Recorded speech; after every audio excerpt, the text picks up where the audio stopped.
Chicken salad sandwich is one of those things where it is a good weeknight meal to have when you want something quick and easy, but when you make every component from scratch, it will just elevate it to the next level. Let me show you how to make it.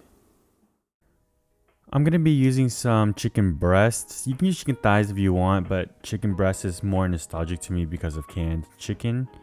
And for this recipe, I'm only going to be using one chicken breast, and this should be enough to serve up for 2 people. I'm going to go ahead and salt this, of course, on both sides. I'm also going to season with some smoked paprika because it adds a nice smokiness to this. And then lastly, I'm going to season up with some pepper. Of course, it's going to go on both sides. And my method of cooking for this chicken breast will be sous vide, so I'm going to put it in a vacuum sealed bag. You can use a Ziploc if you want. And to seal this up, I'm going to use my handy dandy vacuum machine. Once it is nicely sealed like this, I'm going to go ahead and get it into my water bath that has been heating up to 149 degrees Fahrenheit. And I will be cooking it at 149 degrees for about 45 minutes. You can obviously pan fry this if you want. You can bake this in the oven. I just went with sous vide. For the first of my 2 veggies, I'm going to use an English cucumber. You can use any cucumber really you want. This is just what I found in the store. And I'm just going to cut off the end part and then just cut around the core. So kind of cutting cheeks of cucumber off of the seedy part. Because the seedy part can tend to be watery and I don't want to add extra moisture to my chicken salad. Once you cut the core out, go ahead and cut it into small cubes. If I had to measure these, I would say about 1/4 of an inch thick.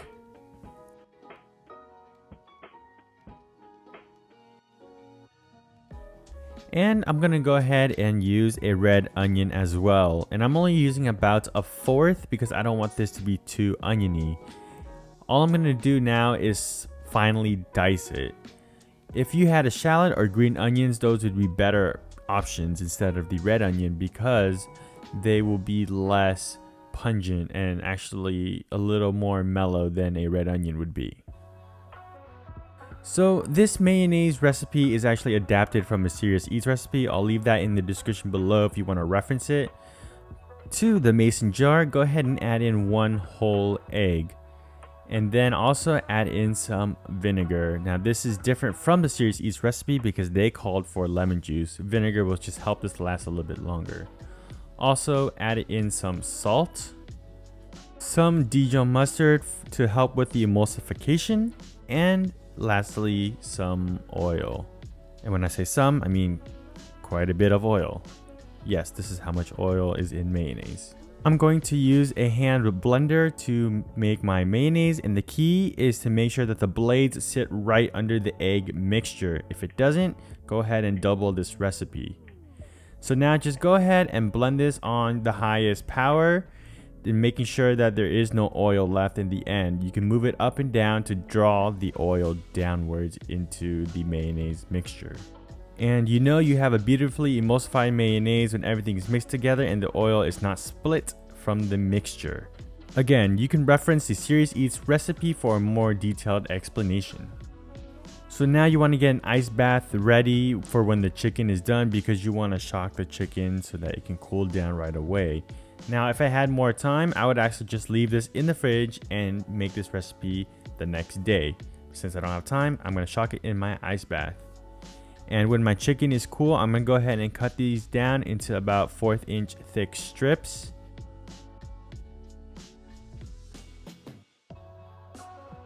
And then I'm going to take those strips and cut it down into 1/4 inch cubes. So they should look something like this when you're done. And when you have it all nicely cubed up, go ahead and get it into a bowl. And into this bowl, I'm going to go ahead and go in with all of my diced cucumber and likewise all of my red onions.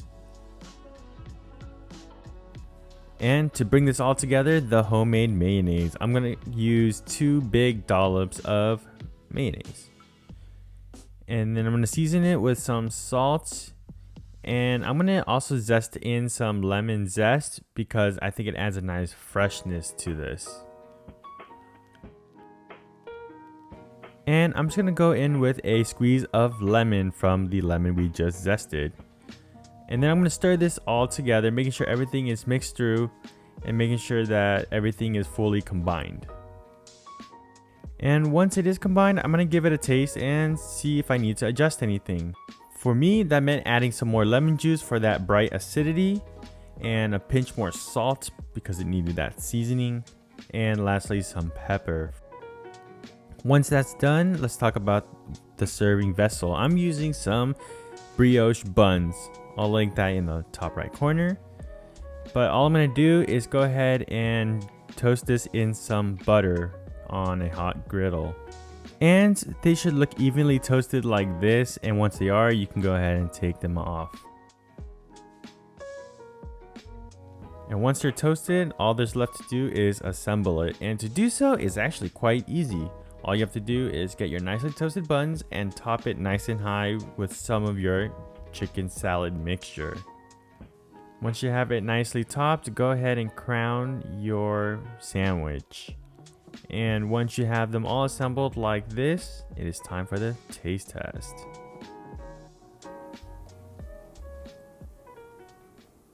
I mean, look at these things. They look so good. I am so ready to eat these right now. So let's give this a try. All right, cheers.